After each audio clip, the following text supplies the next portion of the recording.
Los últimos rayos del sol otoñal se filtraban a través de la ventanilla del avión, proyectando sombras doradas sobre las nubes que se extendían como un mar algodonoso bajo nuestras alas.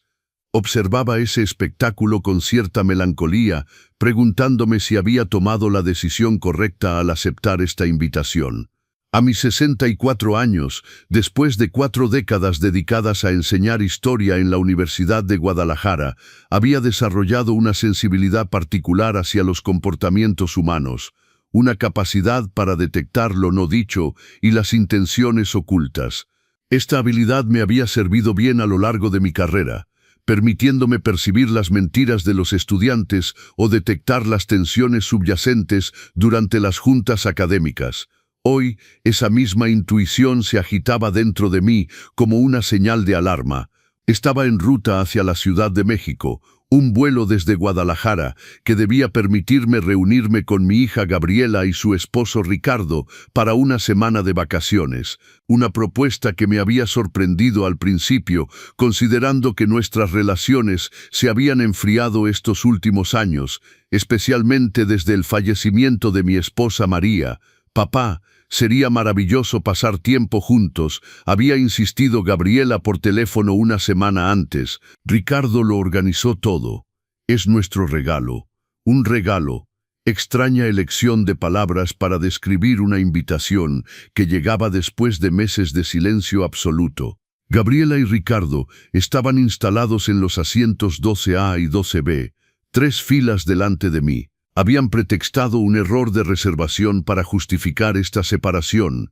Ya no quedaban más que lugares individuales cuando reservamos el tuyo, había explicado Ricardo con una sonrisa que no alcanzaba sus ojos. Desde el embarque, había notado varios detalles inquietantes. Sus miradas furtivas en mi dirección, los susurros incesantes, la forma en que Gabriela consultaba nerviosamente su teléfono antes de guardarlo precipitadamente cuando me acercaba.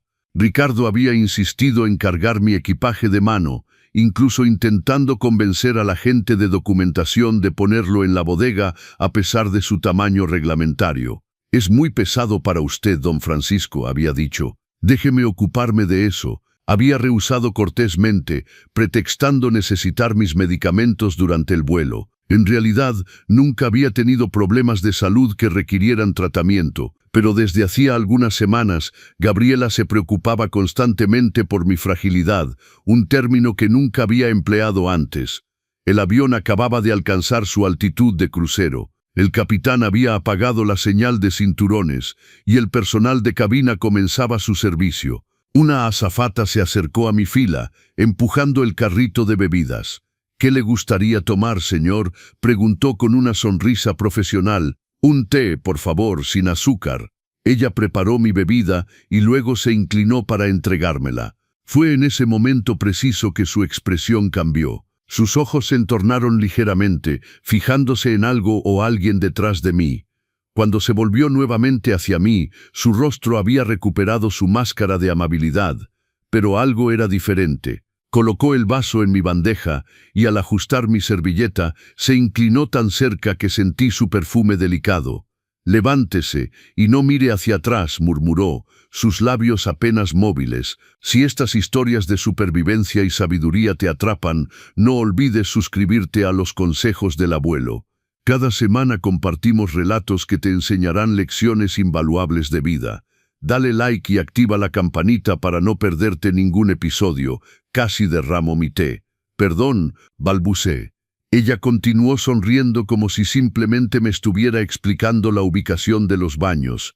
«Finja estar enfermo y baje de este avión tan pronto como sea posible», susurró antes de añadir en voz alta: «Aquí tiene su servilleta, señor. Buen provecho». Luego continuó su servicio, dejando tras de sí una estela de preguntas sin respuesta y una sensación glacial en mi pecho.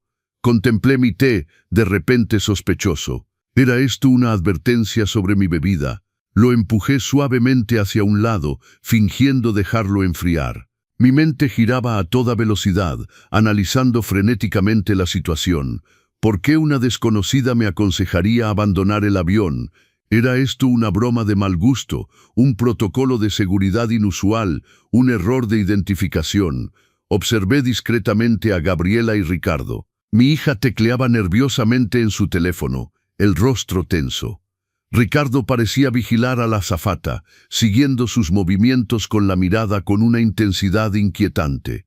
La azafata regresó algunos minutos después para recoger los vasos vacíos. Su gafete indicaba Clara. Al inclinarse cerca de mí, murmuró con más urgencia: «Se lo suplico, es cuestión de vida o muerte. Baño de adelante, ahora». Esta vez percibí el terror auténtico en su voz. Esto no era una broma. Esta mujer tenía miedo por mí. Mi decisión fue tomada en una fracción de segundo. Desabroché mi cinturón y me levanté, evitando cuidadosamente mirar en dirección a Gabriela y Ricardo. Caminé con paso mesurado hacia el frente de la aeronave, hacia los baños situados cerca de la cabina. Clara me esperaba allí, en el espacio de cocina reservado para la tripulación. Su máscara profesional se había desvanecido, revelando un rostro pálido y angustiado. «Señor, lamento alarmarlo así», dijo en voz baja, verificando que nadie pudiera oírnos. «Pero debe bajar de este avión».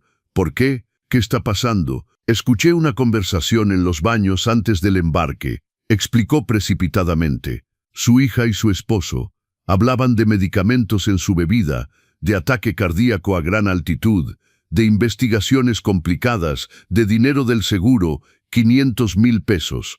El mundo comenzó a girar a mi alrededor. Lo que decía era tan monstruoso, tan impensable, que mi primer reflejo fue rechazar categóricamente sus palabras. Y sin embargo, las piezas se ensamblaban con una lógica aterradora. La invitación repentina, la insistencia de Ricardo en los boletos de avión, las miradas furtivas, sus preocupaciones recientes por mi salud, los intentos de tomar mi equipaje, la póliza de seguro de vida que había suscrito años atrás con Gabriela como única beneficiaria. ¿Tiene pruebas?, pregunté sorprendido por la calma de mi propia voz. Clara sacó su teléfono con dedos temblorosos. Grabé parte de su conversación. Sé que no debería, que es una violación de privacidad, pero algo me decía que debía hacerlo. Presionó reproducir. La grabación era de mala calidad, captando principalmente el eco de los baños y los ruidos ambientales del aeropuerto. Pero la voz de mi hija era perfectamente reconocible, clínica y desapegada. Las pastillas se disolverán completamente en su té. No notará nada. La altitud aumenta los riesgos cardíacos. Es perfecto. Una emergencia médica a 10.000 metros. Intervención limitada. Muerte natural. Nadie sospechará nada. La voz de Ricardo más vacilante. ¿Estás segura del monto?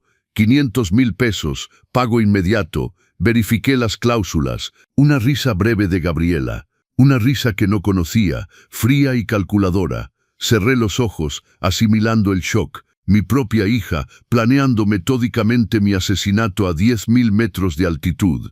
¿Por qué hace esto?, le pregunté a Clara. Arriesgar su empleo por un desconocido. Una sombra cruzó su rostro, revelando un dolor personal. Mi padre, dijo simplemente. Hace 3 años, su sobrino lo convenció de modificar su testamento. Luego accidentalmente cayó por las escaleras. La investigación concluyó en accidente. Nadie me creyó cuando sugerí otra cosa. Apretó brevemente mi brazo. No pude salvar a mi padre, pero puedo salvarlo a usted. ¿Qué debo hacer? Simule un malestar. Declararemos una emergencia médica y regresaremos al aeropuerto. Es la única manera de bajarlo de este aparato. Asentí, inspirando profundamente. Una última cosa, pregunté. ¿Con quién hablaba mi hija en los baños? Ricardo estaba con ella. No, estaba sola. Telefonaba a alguien. No escuché a quién. Esta información hizo eco con un recuerdo reciente. Ricardo abandonando precipitadamente nuestra cena familiar para tomar una llamada importante. Gabriela negándose a dejarme solo en su departamento de la Ciudad de México durante mi última visita. Los susurros detrás de puertas cerradas. Comprendí que el complot probablemente se extendía más allá de la pareja. Una razón más para aceptar la ayuda de Clara. Regresé al pasillo central. Al llegar a medio camino de mi asiento, llevé mi mano al pecho. Tambaleé ligeramente, luego me desplomé sobre una rodilla en medio del pasillo. Mi pecho, balbuceé lo suficientemente fuerte para ser escuchado por los pasajeros vecinos. La reacción fue inmediata. Pasajeros llamaron pidiendo ayuda. El personal de cabina se precipitó. En la confusión que siguió, alcancé a ver los rostros de Gabriela y Ricardo. Nada de inquietud, nada de angustia, sino una decepción manifiesta, rápidamente enmascarada por una preocupación fingida cuando se dieron cuenta de que eran observados. Ricardo se levantó, su movimiento revelando más irritación que preocupación. «Papá, ¿qué pasa? Deberíamos ir contigo». «No, permanezcan sentados», ordenó firmemente un sobrecargo. «Nosotros nos ocupamos de él». El comandante de la aeronave anunció el regreso a Guadalajara por razón médica. Fue en ese momento que el avión entró en pánico. No todos los pasajeros, sino 2 en particular. Mientras me instalaban en una silla de ruedas para llevarme de regreso a la terminal, escuché a mi hija murmurar a Ricardo, pensando estar fuera del alcance de mis oídos. «Esto arruina todo. Todo el plan está perdido». La respuesta siseante de Ricardo. «No aquí, no ahora». De vuelta en la terminal, en una pequeña sala médica, un médico del aeropuerto me examinó rápidamente. «Sus signos vitales son normales», concluyó. «Probablemente una crisis de ansiedad, el estrés del vuelo quizás». Asentí, aceptando su diagnóstico sin corregirlo. Después de su partida, Clara me alcanzó. «El avión partió nuevamente», dijo. «Su hija y su esposo están a bordo». Avisé a mi supervisor que tomaba mi descanso ahora. «¿Qué debo hacer?», pregunté, sintiéndome súbitamente vulnerable y desorientado. «No regrese a su casa», aconsejó firmemente.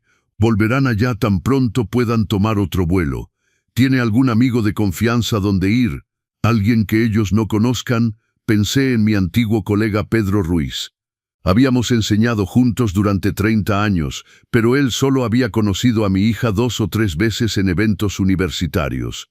Ahora vivía en Tlaquepaque, en las afueras de Guadalajara. «Sí, tengo a alguien. Bien, y contacte inmediatamente a un abogado. Tengo todo documentado, la grabación, mi testimonio, las circunstancias. Le daré mis datos».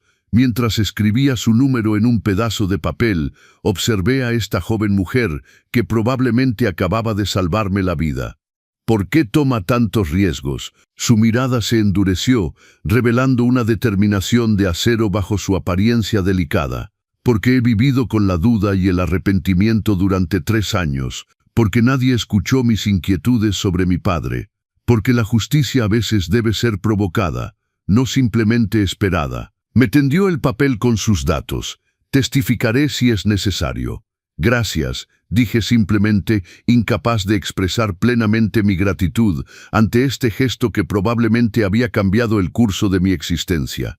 El taxi que me condujo a casa de Pedro atravesaba Guadalajara bajo la lluvia fina de la tarde, las luces de la ciudad reflejándose sobre el pavimento mojado. El conductor intentó entablar conversación, pero estaba demasiado preocupado para responder más allá de algunos monosílabos. «¿Perdió su vuelo?», preguntó finalmente. «No», respondí, mirando por la ventana a los transeúntes que se apresuraban bajo sus paraguas. «Evité algo mucho peor».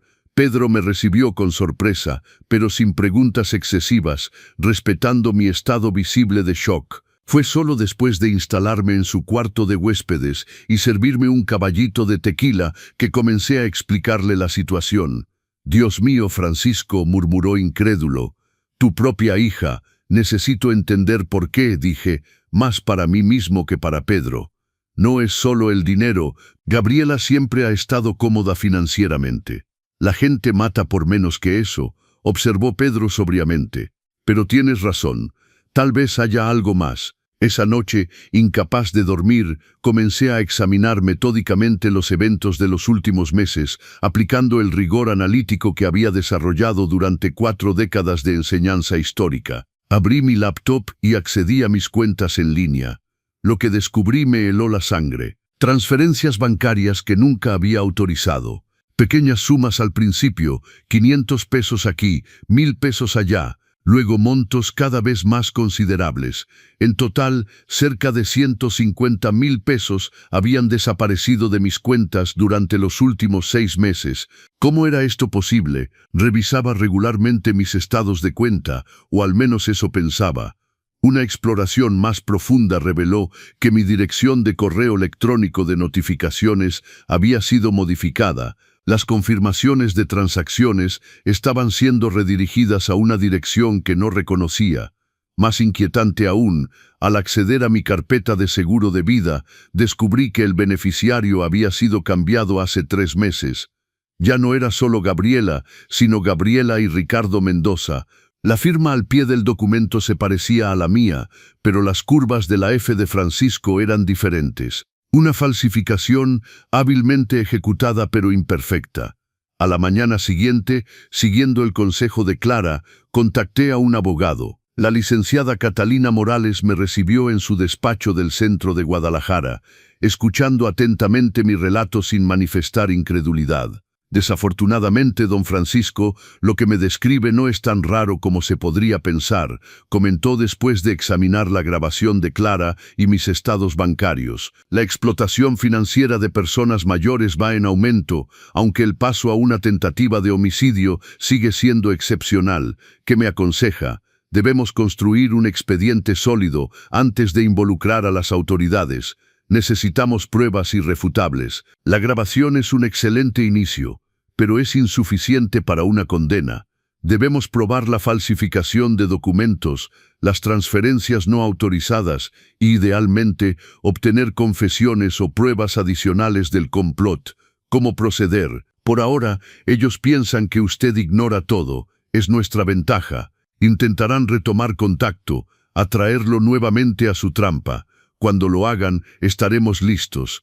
La licenciada Morales elaboró una estrategia meticulosa. Me mudé temporalmente a casa de Pedro, abandonando mi departamento en Guadalajara, que Gabriela y Ricardo conocían. Contratamos a un experto en informática para asegurar mis cuentas y vigilar cualquier intento de acceso. Un detective privado comenzó a investigar los antecedentes financieros de la pareja, buscando motivos potenciales más allá del seguro de vida. Como se esperaba, Gabriela me contactó al día siguiente de su regreso a México. «Papá, estamos terriblemente preocupados». Su voz por teléfono estaba cargada de una preocupación perfectamente simulada. «El hospital nos dijo que te negaste a ser admitido y que desapareciste. ¿Dónde estás?» «Estoy bien, Gabriela», respondí calmadamente. «Decidí quedarme en casa de un amigo por algunos días, pero tuviste un problema cardíaco. Debes ver a un médico. Ricardo y yo podemos ir a buscarte inmediatamente». «Solo fue una crisis de ansiedad», dije, actuando la ignorancia. «Descansaré un poco y luego regresaré a casa». Un silencio al otro lado de la línea. Luego, «De acuerdo, papá, pero prométeme que llamarás si te sientes mal nuevamente. Y dinos cuándo regresas. Pasaremos a verte».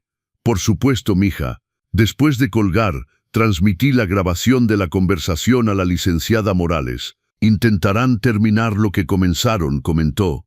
«Debemos estar preparados». Los resultados de la investigación del detective llegaron 3 días después, revelando descubrimientos perturbadores.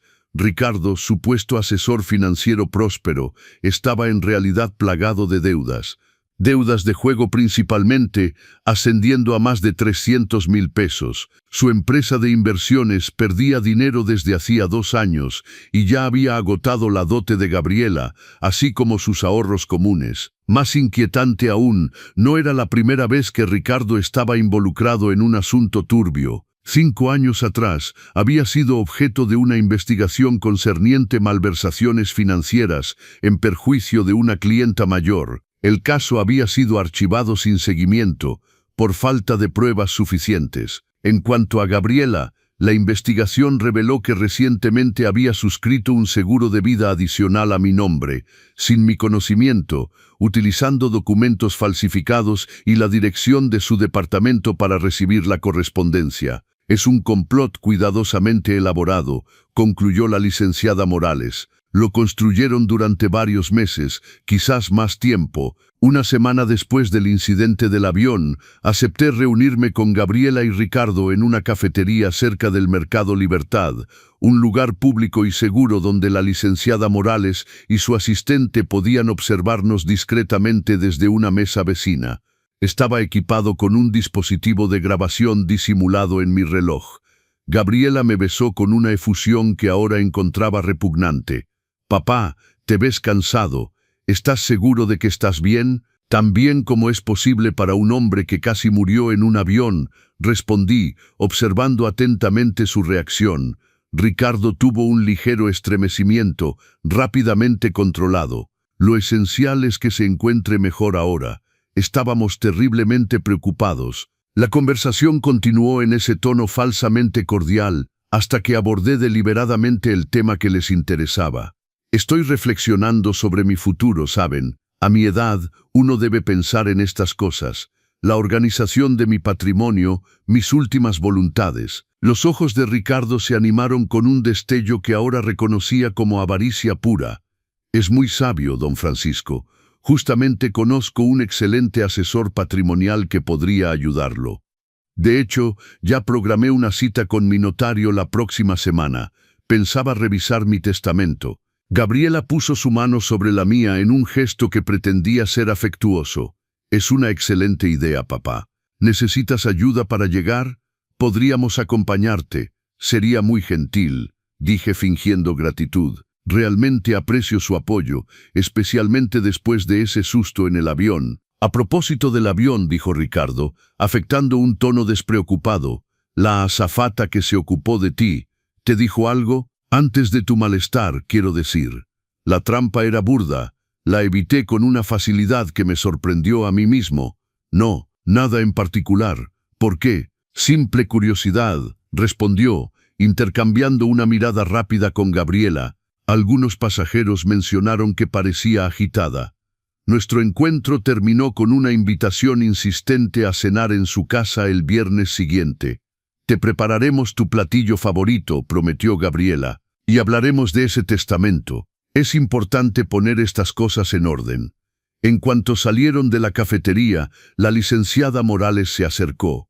«Grabamos todo. Su interés por la azafata es particularmente revelador. Están preparando un nuevo intento», murmuré, aún sacudido por este encuentro con dos personas que ya no reconocía. Mi propia hija transformada en una extraña calculadora, su esposo, un depredador financiero acorralado. «Es probable», asintió la abogada. «Esa cena le desaconsejo fuertemente que vaya, al menos no sin precauciones sustanciales». Pero tenía otra idea, un enfoque que quizás permitiría obtener la prueba definitiva que necesitábamos. El plan era arriesgado pero potencialmente decisivo. Con la ayuda de la licenciada Morales, contacté a la policía judicial. El inspector Méndez, especialista en asuntos de fraude y explotación financiera, tomó mi testimonio con una seriedad que encontré reconfortante. «Lo que propone es peligroso», don Francisco advirtió, «pero comprendo su razonamiento. Si podemos atraparlos en el acto». La preparación fue meticulosa. Fui equipado con un dispositivo de grabación sofisticado y un reloj con función de alerta de emergencia. 2 inspectores estarían apostados en una camioneta cerca del departamento de Gabriela y Ricardo, listos para intervenir a la menor señal de peligro. Un tercer agente, haciéndose pasar por repartidor, permanecería en el vestíbulo del edificio. El viernes por la noche toqué su puerta con una mezcla de aprensión y resolución. Gabriela me recibió con abrazos excesivos. El departamento estaba impecable, la mesa elegantemente servida, una puesta en escena perfecta para lo que debía ser mi última comida. «Papá, siéntate. Ricardo está abriendo una botella de tu tequila reposado favorito». Acepté la copa que me tendían, fingiendo beberla sin realmente hacerlo. La conversación era extrañamente normal al principio. Noticias de conocidos comunes, comentarios sobre la actualidad, recuerdos de infancia cuidadosamente seleccionados por Gabriela. Luego, como se esperaba, Ricardo orientó la discusión hacia cuestiones patrimoniales. «Entonces, don Francisco, esa cita con su notario sigue en pie». En efecto, el martes próximo. He reflexionado mucho sobre la distribución de mis bienes. Gabriela inclinó la cabeza, adoptando una expresión de desinterés cortés que no engañaba a nadie. Sabes que eso no es importante para nosotros, papá. Tu salud es nuestra prioridad. Justamente mi salud. Deliberadamente dejé mi frase en suspenso. ¿Qué? ¿Hay un problema? La inquietud de Gabriela parecía sincera, pero ahora sabía que era excelente actriz.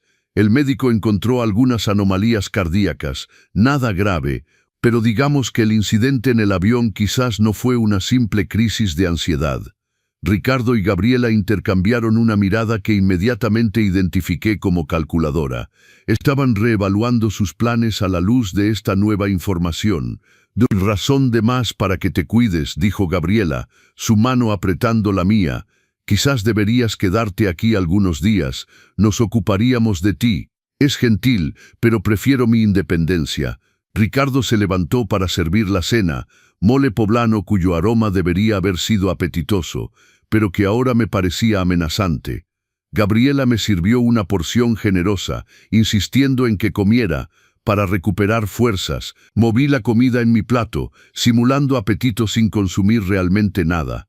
La conversación continuó, pero sentía una tensión creciente. Este tequila está particularmente bueno, comenté, levantando mi copa prácticamente intacta. Tiene un sabor especial. Un destello de satisfacción atravesó la mirada de Ricardo.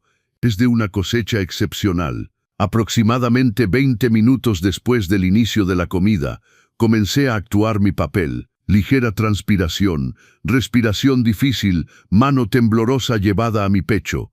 Papá, ¿estás bien? La voz de Gabriela contenía justo la cantidad necesaria de inquietud para parecer auténtica. Yo, no me siento muy bien, balbuceé.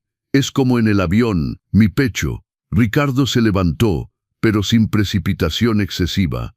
Voy a buscar sus medicamentos. Están en su saco, en mi bolsillo de camisa. Mientras él buscaba ostensiblemente en mis bolsillos, vi a Gabriela verificar discretamente su teléfono. Asintió imperceptiblemente hacia Ricardo. No encuentro sus medicamentos, anunció. Quizás deberíamos llamar una ambulancia. No, interrumpió Gabriela demasiado rápido. Las ambulancias siempre tardan una eternidad. Podemos llevarlo nosotros mismos a urgencias. Intensifiqué mi actuación, inclinándome ligeramente hacia adelante, el rostro crispado por un dolor simulado. Ya está pasando, murmuré. Quizás sea solo la ansiedad. ¿Ves? Está mejor, dijo Gabriela a Ricardo. Esperemos un poco antes de llamar a quien sea. Su falta de urgencia para buscar asistencia médica era reveladora. Cualquier ser humano normalmente constituido ya habría marcado el número de emergencias ante un hombre de mi edad presentando síntomas cardíacos. Ricardo me ayudó a levantarme, apoyándome pesadamente en su brazo. Yo, lo siento, arruinar la velada, balbuceé. No te preocupes por eso, respondió Gabriela con una dulzura que me helaba la sangre. Lo importante es que descanses. La habitación de huéspedes estaba impecable. La cama cuidadosamente tendida. Ricardo me ayudó a acostarme, quitándome los zapatos con una atención que podría haber parecido conmovedora en otras circunstancias. Intente dormir, aconsejó. Vendremos a ver cómo está. En cuanto cerraron la puerta, activé la señal de alerta en mi reloj, indicando a los policías que entrábamos en una fase crítica. Luego cerré los ojos, respirando profundamente, escuchando los ruidos del departamento. Sus voces me llegaban en murmullos ahogados desde la sala. Me concentré, intentando captar su conversación. Demasiado pronto para verificar, decía Ricardo. Dejemos que el producto actúe. ¿Cuánto tiempo? La voz de Gabriela, impaciente. 1 hora, quizás 2. El médico dijo que depende de su peso y estado general. Y después, llamamos al ERUM, ataque cardíaco mientras dormía. Nadie cuestionará eso, no a su edad. ¿Estás seguro de que no pueden rastrearlo hasta nosotros? ¿Esa azafata? Imposible probar algo, y aunque hable, será su palabra contra la nuestra. Un silencio, luego la voz de Gabriela nuevamente. Llamé a Gerardo. Pasará mañana por los documentos. Gerardo, un nombre que no conocía. Un tercer cómplice. probablemente quien había falsificado los documentos de seguro y bancarios. Esperé aproximadamente 15 minutos, luego produje un ruido sordo golpeando suavemente la pared con mi puño. Un gemido ahogado siguió, luego silencio. La puerta se entreabrió momentos después. Ricardo asomó la cabeza, observando mi forma inmóvil en la cama. Mantuve los ojos cerrados, la respiración lenta e irregular. «Está durmiendo», murmuró a Gabriela que esperaba en el pasillo. «¿Estás seguro? Mira tú misma». Lo sentí acercarse a la cama, escrutando mi rostro para detectar alguna señal de conciencia. Mantuve mi actuación, dejando mi boca entreabrirse ligeramente como la de un hombre profundamente dormido. «Su respiración es extraña», comentó Gabriela. «Es normal. El producto afecta primero el sistema respiratorio, luego el corazón». Salieron, dejando la puerta entreabierta. Esperé aún más, escuchando sus movimientos en el departamento. Una botella descorchándose, copas chocando. Ya estaban celebrando. Aproximadamente una hora después, escuché a Ricardo acercarse nuevamente. Esta vez entró completamente en la habitación, avanzando hasta la cama. Lo sentí inclinarse sobre mí, verificando mi respiración. Puso 2 dedos en mi cuello, buscando mi pulso. Ralenticé conscientemente mis latidos cardíacos, una técnica de meditación que había aprendido años atrás. «Gabriela», llamó suavemente. «Ven a ver». Ella entró a su vez, acercándose a la cama. «Entonces, su pulso está muy débil. Creo que casi está terminado. ¿Cuánto tiempo más? Difícil decirlo, pero no despertará». Un silencio, luego la voz de Gabriela, extrañamente desapegada. «Es raro. Pensé que sentiría algo, culpa quizás, pero no siento nada». «Es mejor así», respondió Ricardo. «Concéntrate en lo que viene después. Nuestra nueva vida. No más deudas, no más angustia. Gracias al dinero de mi padre». Su voz era casi indiferente. Ya no lo necesitaba de todas formas. Estaba solo, envejeciendo, le evitamos años de declive y asilos. Su conversación me helaba hasta la médula. La facilidad con que racionalizaban mi asesinato como si me hicieran un favor. La ausencia total de remordimiento en la voz de mi hija, mi propia hija a quien había criado, amado, apoyado toda su vida. «Deberíamos llamar ahora», sugirió Ricardo. «Parecerá más natural si decimos que no se sentía bien durante la cena». «De acuerdo, yo me encargo». Salieron de la habitación. Era el momento. Activé nuevamente la señal de alerta en mi reloj, dando luz verde a la intervención. Menos de 30 segundos después, el timbre del departamento sonó. Golpes potentes siguieron casi inmediatamente. «¡Policía! ¡Abran!». Escuché la exclamación sorprendida de Ricardo, el ruido de pasos apresurados. Abrí los ojos, incorporándome lentamente. Mi cuerpo estaba rígido por haber permanecido inmóvil tanto tiempo. Más golpes, más insistentes. «Policía judicial. Abran inmediatamente o derribamos la puerta». El sonido de una llave en la cerradura, la puerta abriéndose, voces autoritarias. «Policía judicial, permanezcan donde están». Salí de la habitación, tambaleándome ligeramente tras la larga inmovilidad. En la entrada, el inspector Méndez y 3 oficiales más mantenían a Ricardo y Gabriela contra la pared, procediendo a su identificación. El rostro de mi hija al verme de pie y consciente se descompuso. La estupefacción rápidamente se dio lugar a la comprensión, luego a la furia. «Papá, ¿qué has hecho?». «Lo que debía hacer desde el principio», respondí calmadamente. «Buscar la verdad». El inspector Méndez se acercó a mí. «¿Está bien, don Francisco? ¿Necesita asistencia médica?». «No, estoy bien, físicamente al menos». Ricardo me lanzó una mirada venenosa. «No tienen ninguna prueba. Es su palabra contra la nuestra». «Grabamos todo», respondió el inspector, señalando el dispositivo oculto en mi camisa. Su conversación en la habitación fue particularmente esclarecedora.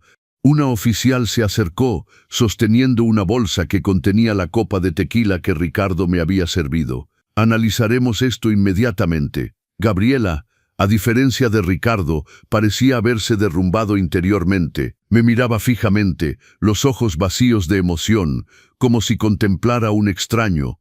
«¿Por qué?», Pregunté, incapaz de contener esta pregunta que me torturaba. «Eres mi hija, te di todo». Desvió la mirada, rehusando responder. El inspector Méndez hizo una señal a sus colegas. «Llévenselos a la comisaría.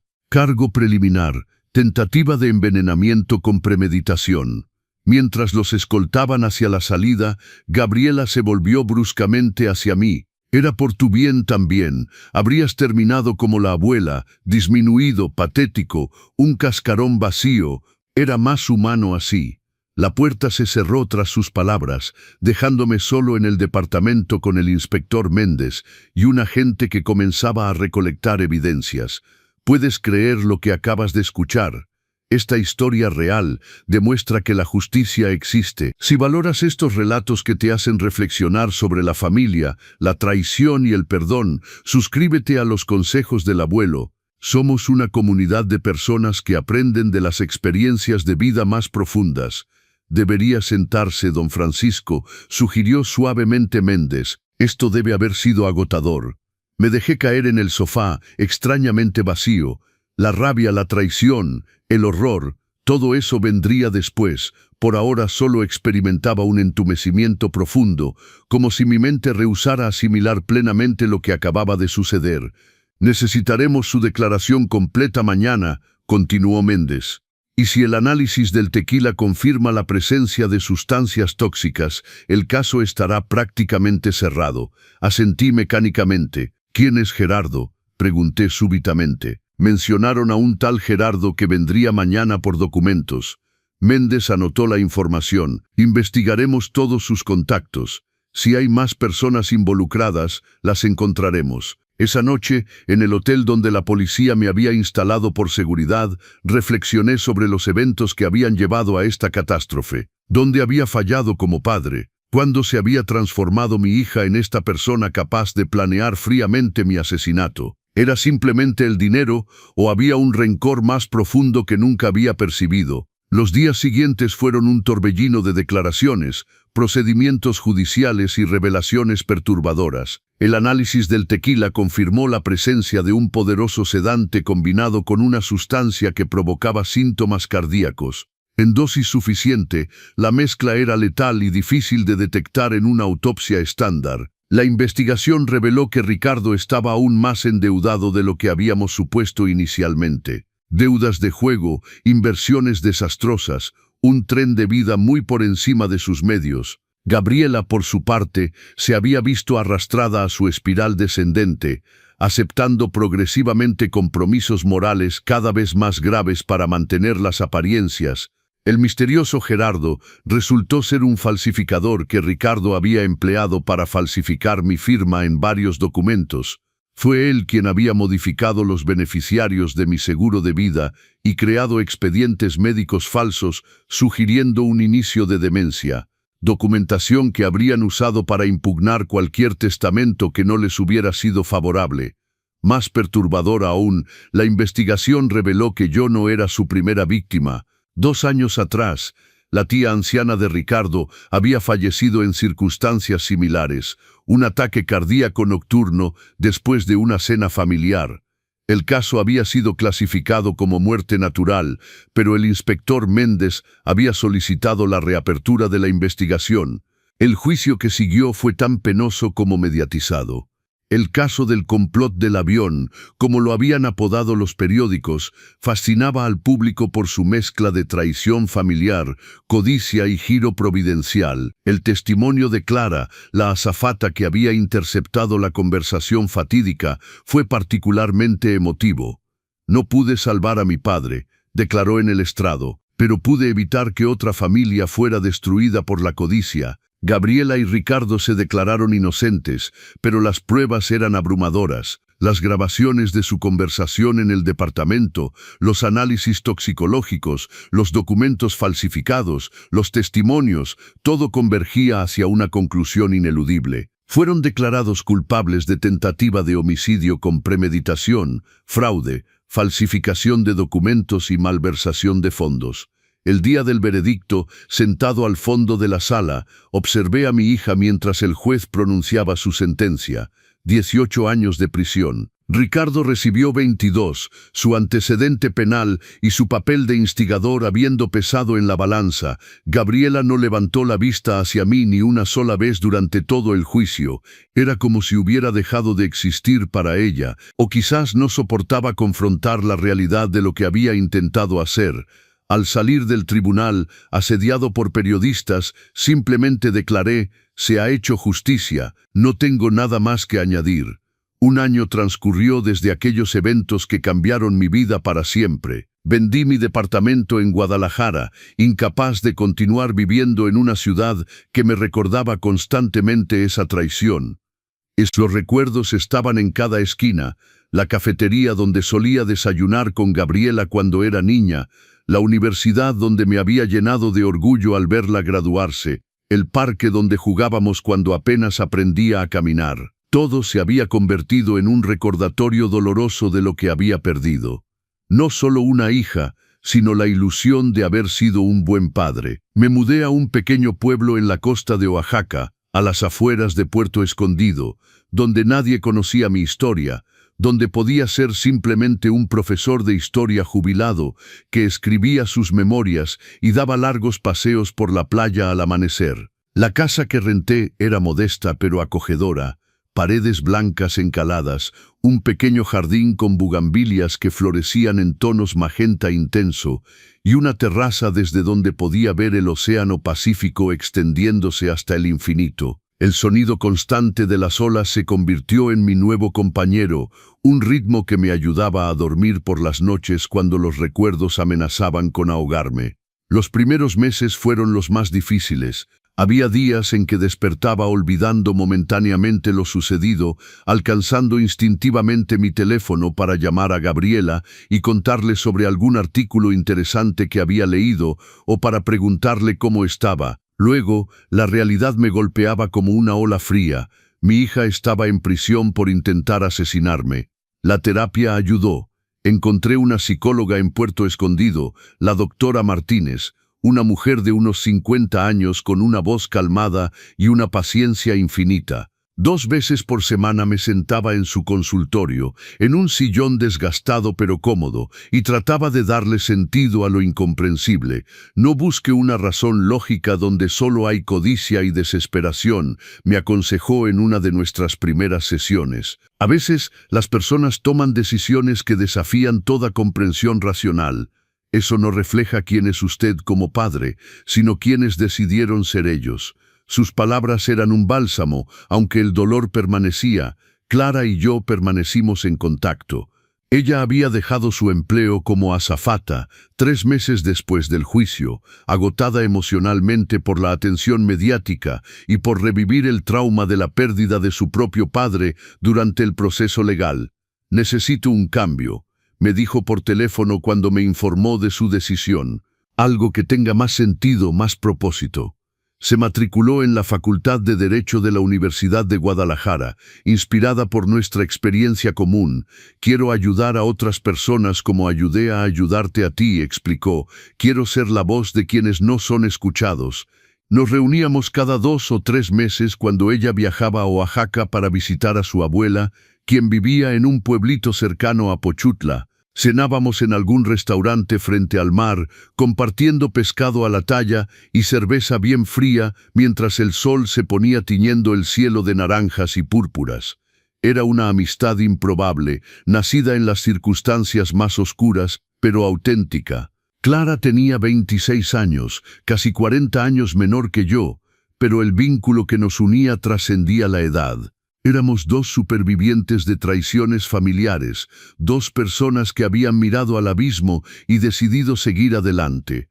«¿Has sabido algo de Gabriela?», me preguntó durante una de nuestras cenas, aproximadamente 8 meses después del juicio.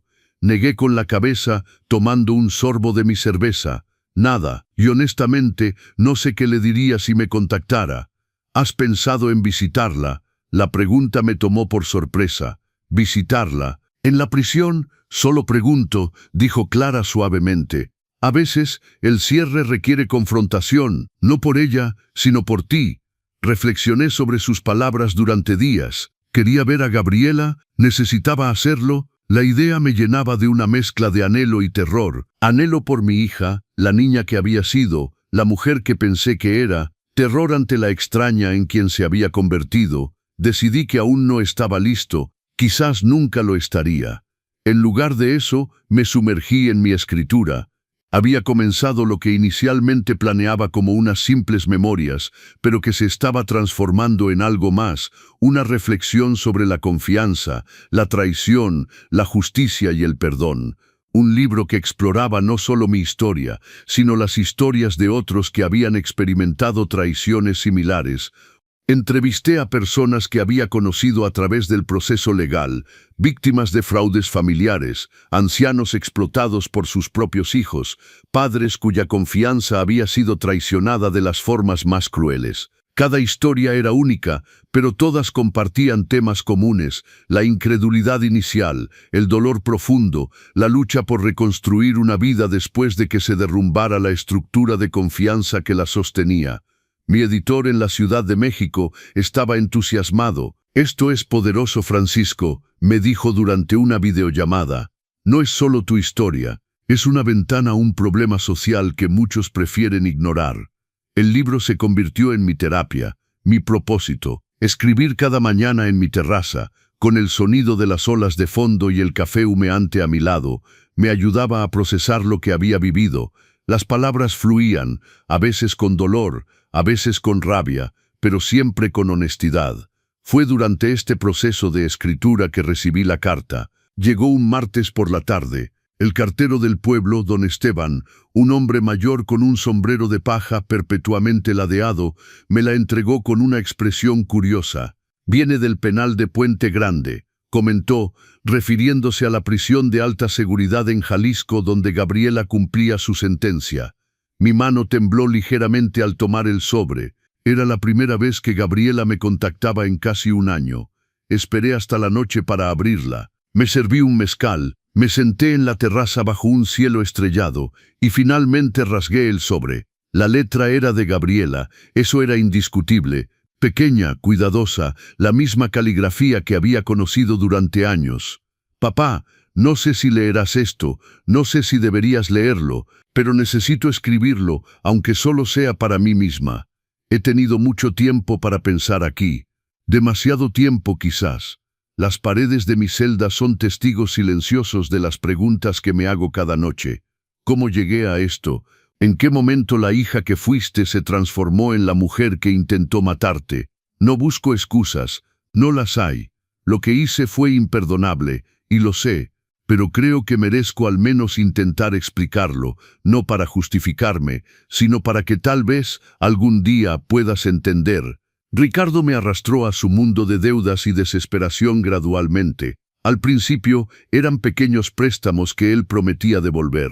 Luego, compromisos cada vez mayores. Cuando me di cuenta de la profundidad del agujero en el que estábamos, ya había cruzado líneas que nunca pensé que cruzaría. Falsificar tu firma en documentos bancarios, modificar tu seguro de vida, convencerme a mí misma de que solo estaba tomando prestado, que te lo devolvería algún día, pero las deudas crecieron. Los acreedores de Ricardo comenzaron a amenazar, no solo con consecuencias legales, sino con violencia física, hombres peligrosos a quienes debía dinero por sus apuestas. Y entonces Ricardo tuvo la idea. Al principio me horrorizó. Rechacé incluso escucharlo, pero él insistió, día tras día, mostrándome cuánto dinero resolveríamos, cómo podríamos empezar de nuevo, cómo en realidad estaríamos ahorrando años de sufrimiento en la vejez. Me convencí a mí misma de que era un acto de misericordia. Qué retorcido suena eso ahora.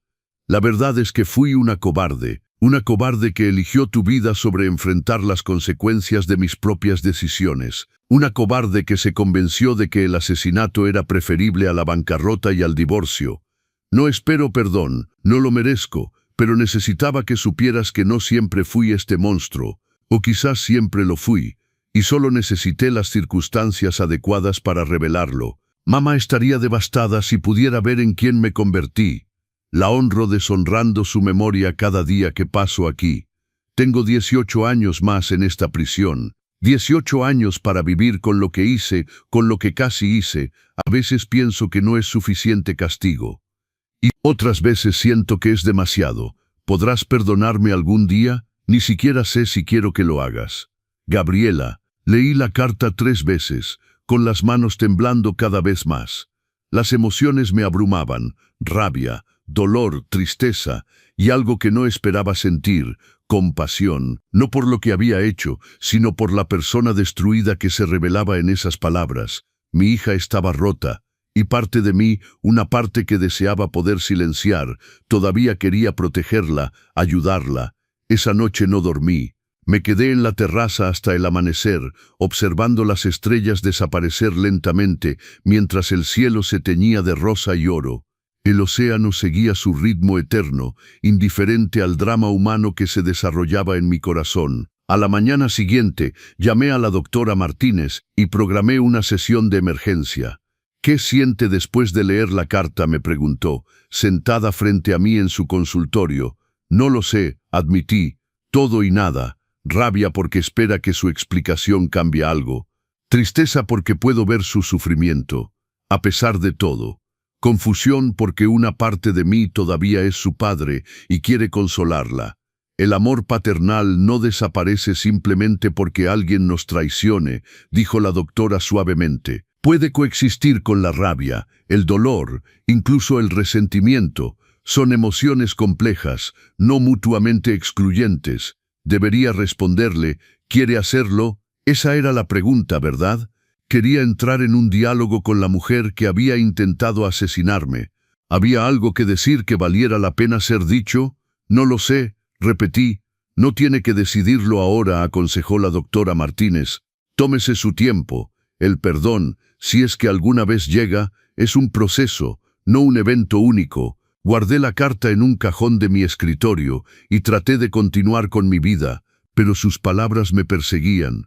Por la noche, mientras intentaba escribir, su voz resonaba en mi cabeza.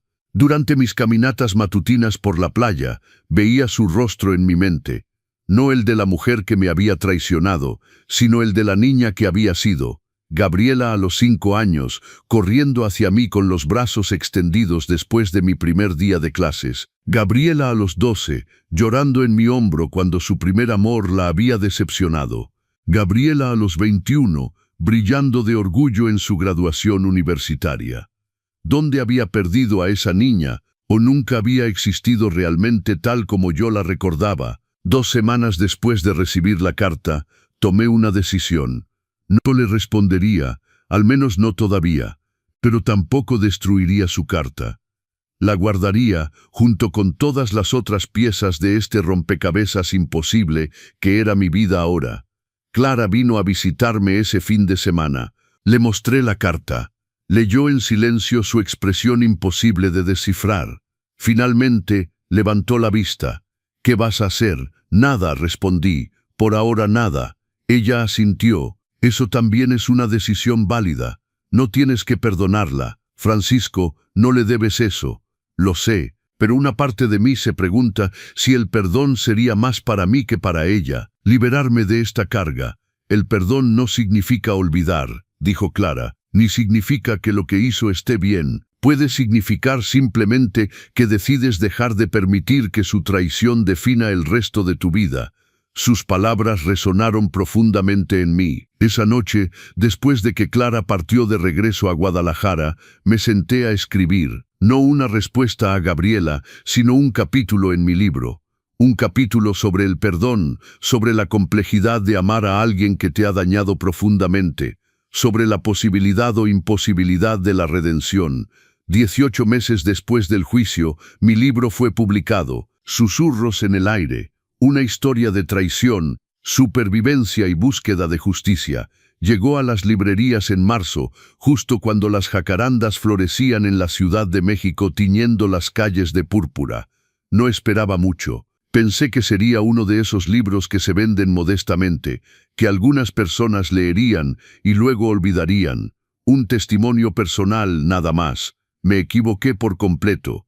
La primera semana vendió 10.000 ejemplares, la segunda semana 20.000. Para el final del primer mes, Susurros en el aire estaba en la lista de bestsellers de los principales periódicos del país. Las entrevistas comenzaron a llegar. Primero los medios locales de Oaxaca, luego las estaciones de radio nacionales, después los programas de televisión matutinos. Mi editor estaba eufórico. «Francisco, tienes que venir a la Ciudad de México», insistió por teléfono. «Hay una gira de medios esperándote. Televisa quiere hacerte una entrevista especial de 1 hora».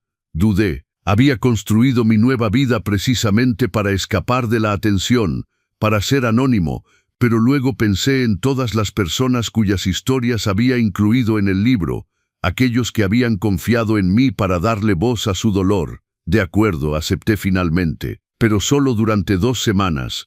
Luego regreso a casa.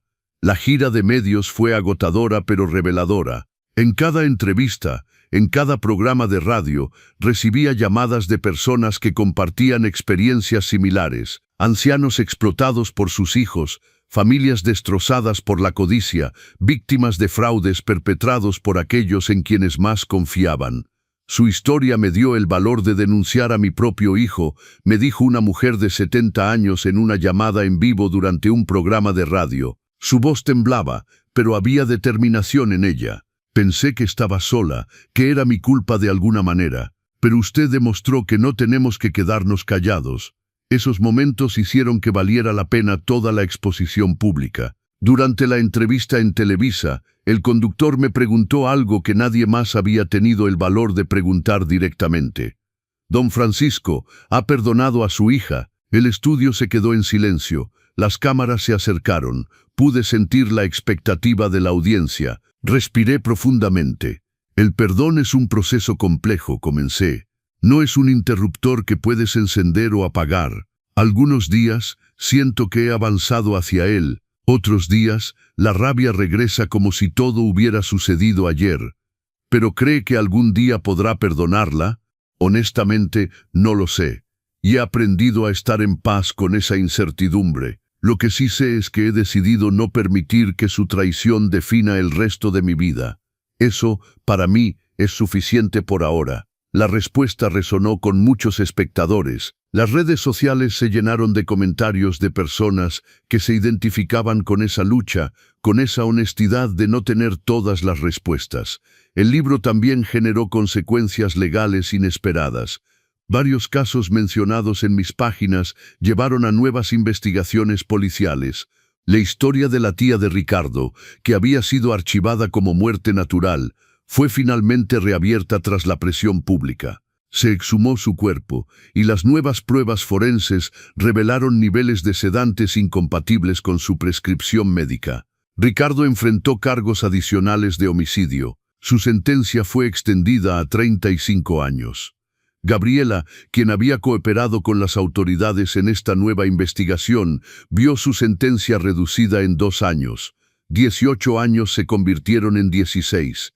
Una pequeña diferencia en papel, pero significativa para ella, supongo. Su abogado me contactó después de la reducción de sentencia.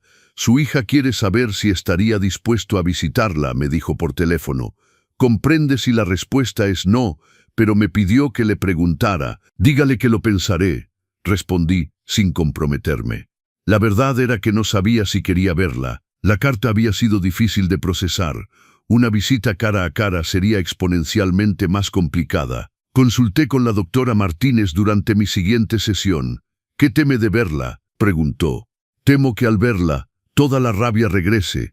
O peor aún, temo que al verla, toda mi resolución se desmorone y termine perdonándola antes de estar realmente listo. ¿Y estaría mal cualquiera de esas cosas? No lo sé. ¿Lo estaría?». Ella sonrió gentilmente. «Francisco, no hay un manual de instrucciones para esto. No hay una forma correcta de manejar haber sobrevivido a que tu propia hija intentara asesinarte. Confíe en su instinto. Si no está listo, no vaya. Y si nunca está listo, eso también está bien. Decidí no ir, al menos no todavía. En su lugar, le escribí una carta. La primera comunicación directa con Gabriela desde el juicio. «Gabriela, tu abogado me informó de tu deseo de que te visite. He reflexionado profundamente sobre esto y he decidido que aún no estoy preparado para un encuentro cara a cara. No es crueldad de mi parte, sino autopreservación. He trabajado arduamente para reconstruir mi vida después de lo que pasó y no estoy dispuesto a arriesgar esa frágil estabilidad. Leí tu carta, varias veces de hecho. Entiendo que hay arrepentimiento en tus palabras. También veo los intentos de racionalizar lo irracionalizable. Ambas cosas pueden ser ciertas simultáneamente. No sé si alguna vez podré perdonarte, pero lo que sí puedo decir es esto: no te odio. El odio requiere una energía que ya no tengo, que ya no quiero gastar. He construido una nueva vida. Es más pequeña que la anterior en algunos aspectos, pero más rica en otros.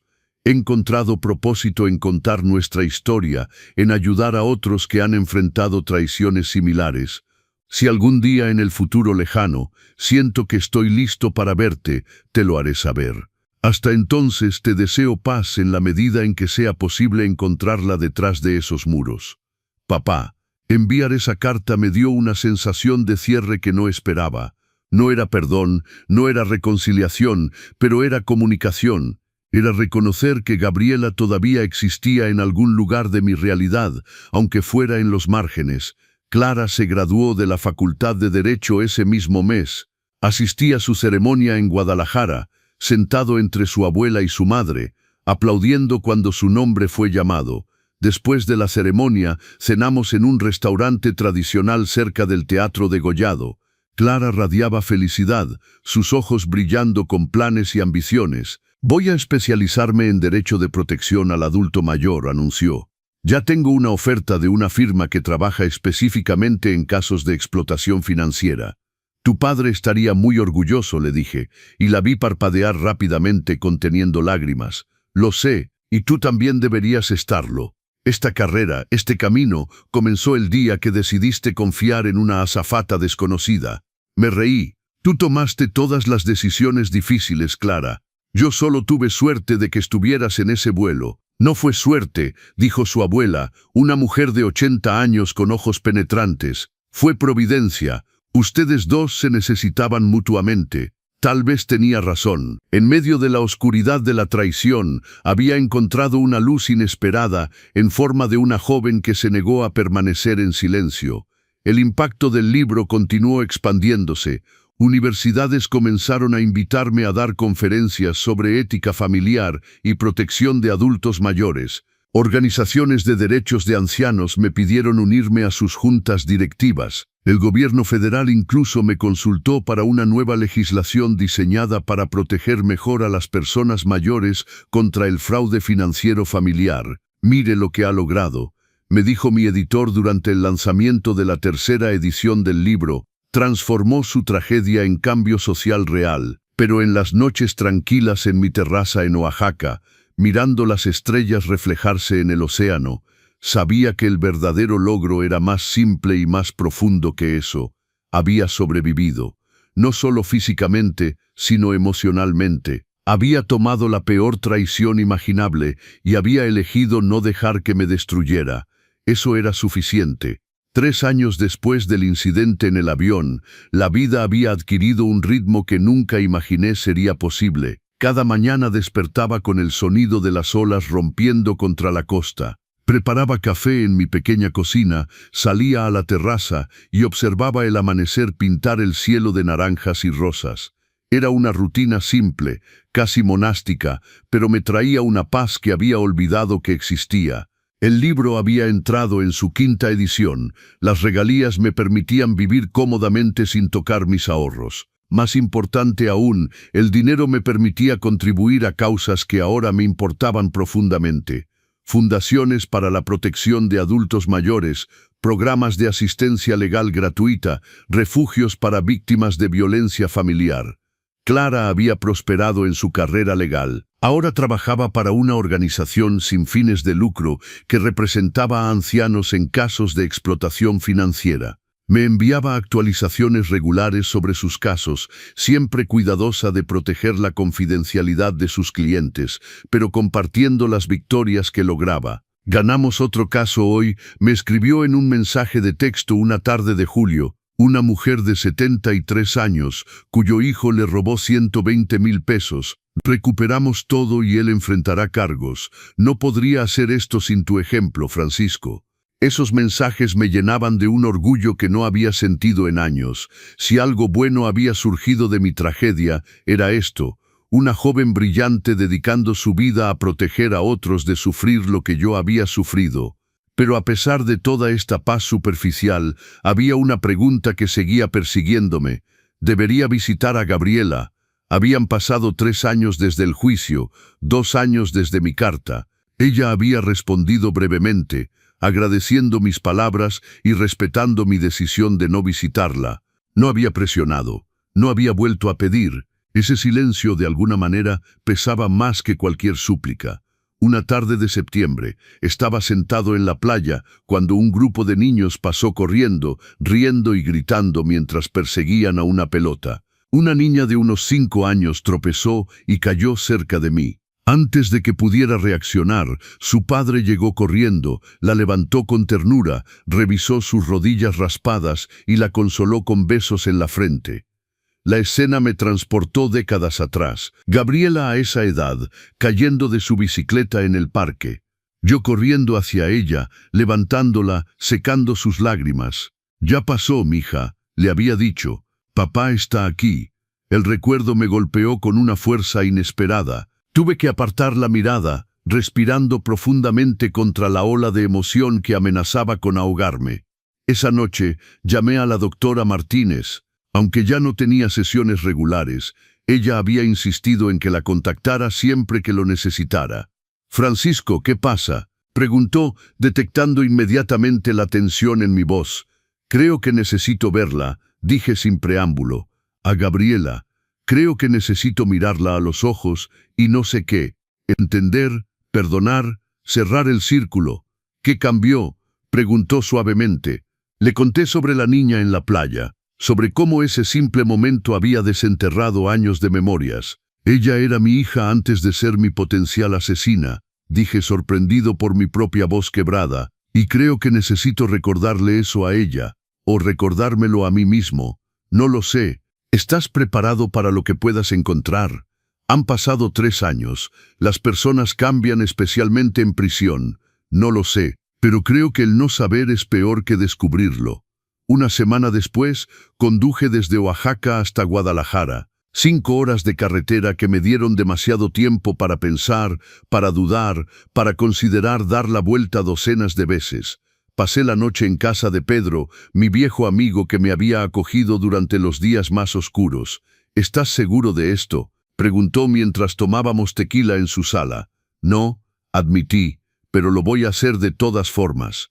A la mañana siguiente, conduje hasta el Centro de Readaptación Social de Puente Grande. El edificio era exactamente como lo imaginaba, imponente, gris, rodeado de altos muros coronados con alambre de púas. Un lugar diseñado para contener, no para rehabilitar, a pesar de su nombre oficial. El proceso de entrada fue largo y humillante. Revisión de identificación, detector de metales, registro corporal, explicaciones repetidas del propósito de mi visita. Finalmente, fui conducido a una sala de visitas, un espacio grande con mesas y sillas atornilladas al piso, un guardia en cada esquina, el murmullo de otras conversaciones de familias rotas llenando el aire. Me senté a esperar, el corazón latiéndome tan fuerte que pensé que los demás podían escucharlo. Luego la vi. Gabriela entró por una puerta lateral, escoltada por un guardia. Llevaba el uniforme beige estándar de la prisión,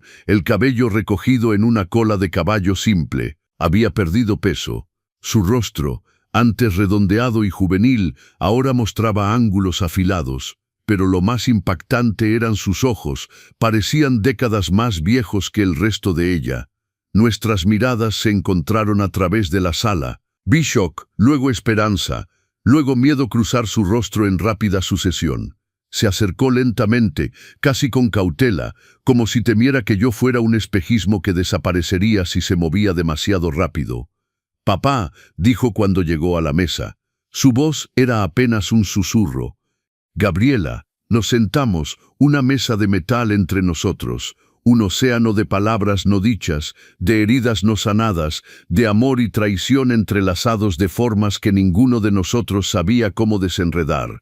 No esperaba verte nunca más, dijo finalmente, sus manos entrelazadas sobre la mesa. Noté que se mordía las uñas, un hábito nervioso de la infancia que pensé que había superado. Yo tampoco esperaba venir, admití, pero aquí estoy. Silencio. Luego, ¿leíste mi carta? Sí, varias veces, y la tuya me hizo llorar durante días, no de tristeza, sino de alivio, alivio de que no me odiaras, de que todavía pensaras en mí como tu hija, aunque sea en los márgenes. Eres mi hija, dije, sorprendido por la firmeza en mi voz. Eso nunca dejó de ser cierto, sin importar lo que hiciste.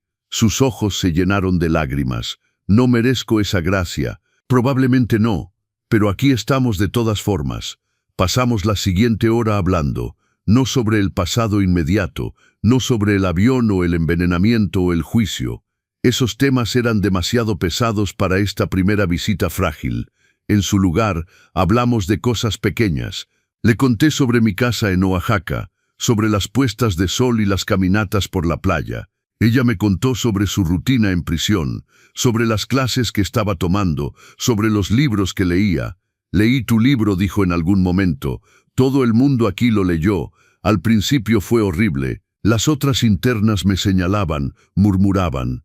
Pero luego, algunas comenzaron a hablar conmigo. Mujeres que también habían traicionado a sus familias, que también cargaban culpas imposibles. Formamos una especie de grupo de apoyo improvisado.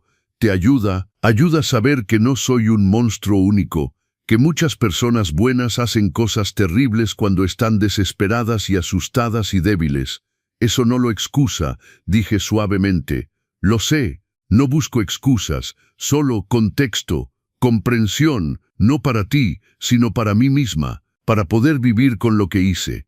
Cuando el guardia anunció que el tiempo de visita había terminado, Gabriela se puso de pie lentamente. ¿Volverás?, preguntó su voz pequeña y esperanzada. Dudé. La honestidad parecía más importante que la bondad en este momento. No lo sé. Tal vez. Necesito procesar esto primero. Ella asintió, parpadeando contra las lágrimas. Gracias por venir, por darme este regalo. Sé que no lo merecía. Gabriela, dije antes de que se alejara. Ella se volvió. Estoy trabajando en el perdón. No estoy ahí todavía, pero estoy trabajando en ello. Una sonrisa triste cruzó su rostro. Eso es más de lo que me atreví a esperar. El perdón es uno de los actos más difíciles del corazón humano. Si estas historias de sabiduría, superación y segundas oportunidades te tocan el alma, únete a nuestra familia en los consejos del abuelo. Aquí compartimos las lecciones más profundas que solo la vida puede enseñar. Suscríbete y sé parte de esta comunidad.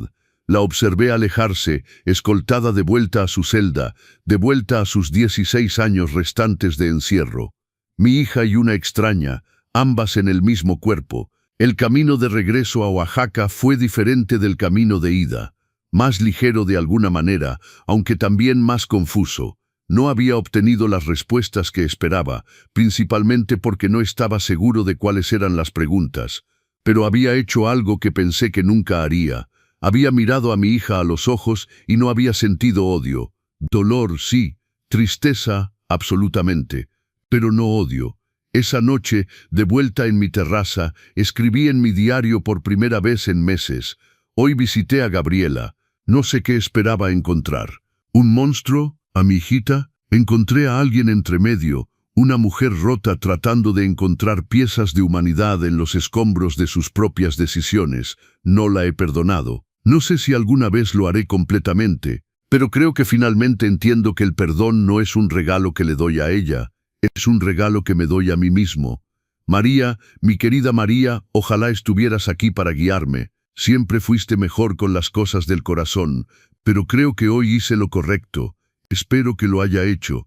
Cerré el diario y miré hacia el océano oscuro, apenas visible bajo la luz de la luna. Las olas seguían su ritmo eterno, indiferentes al drama humano de padres e hijas, de traición y tentativo perdón. Y por primera vez en 3 años, sentí que tal vez, Solo tal vez podría encontrar mi camino de regreso a algo parecido a la paz. 5 años habían pasado desde aquel vuelo que cambió mi vida para siempre. 5 años desde que una azafata desconocida susurró palabras que me salvaron la vida. 5 años de reconstrucción, de sanación, de aprender a vivir con cicatrices que nunca desaparecerían completamente, pero que, con el tiempo, habían dejado de doler constantemente. Era una mañana de noviembre cuando recibí la llamada que no esperaba. Don Francisco, la voz era desconocida, formal. Soy la directora del Centro de Readaptación Social de Puente Grande. Le llamo para informarle que su hija Gabriela ha sido trasladada a un programa de reinserción social. Por su buen comportamiento y participación en programas de rehabilitación, calificó para cumplir el resto de su sentencia en un régimen semiabierto. Me senté lentamente, procesando la información. Gabriela llevaba 5 años en prisión, le quedaban 11 más, pero ahora tendría la oportunidad de trabajar fuera durante el día, de reintegrarse gradualmente a la sociedad bajo supervisión estricta. ¿Requiere esto algo de mi parte?, pregunté. No, señor, solo pensamos que querría saberlo. Ella habló mucho de usted en sus sesiones de terapia.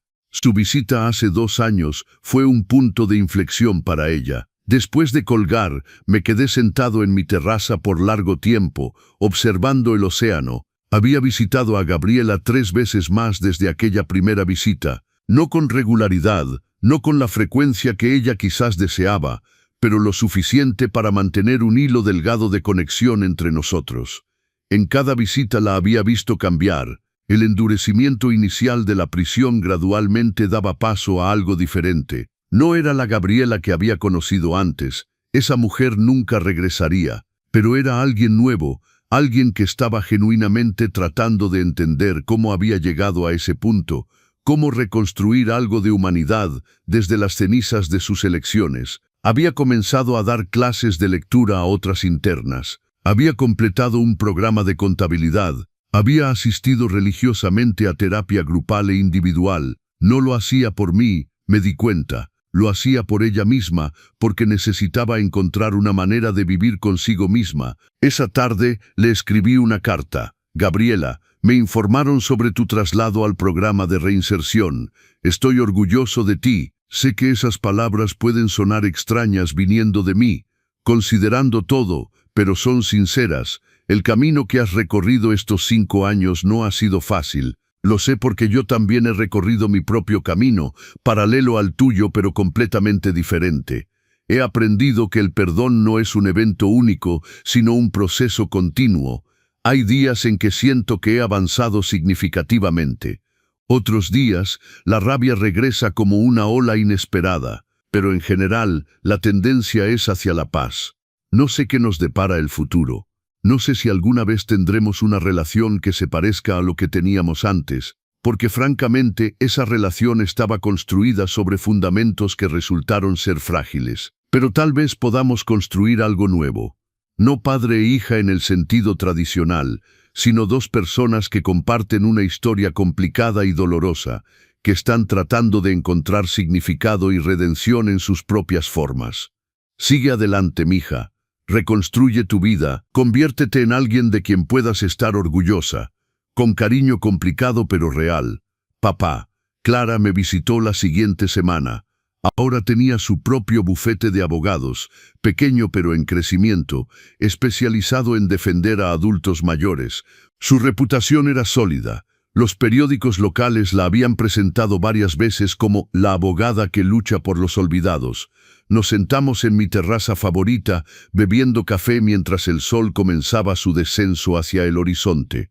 He estado pensando en algo, dijo después de un largo silencio cómodo. ¿Recuerdas el día en el avión, cuando te susurré que te levantaras? Como si fuera ayer.